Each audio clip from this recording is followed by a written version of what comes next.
Welcome everyone, in today's video I will show you how you can pick not interested option available on TikTok social media platform. This tutorial is step by step, so make sure you follow it carefully.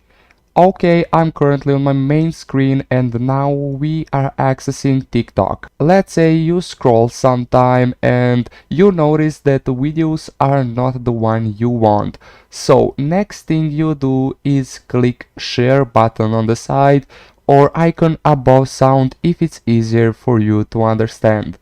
Then you have options to share that video, post it on another social media platform, but we are not truly interested in that now. Below that you have various options, but one we need is with heartbroken icon saying not interested. And we just have to click that. And that's it.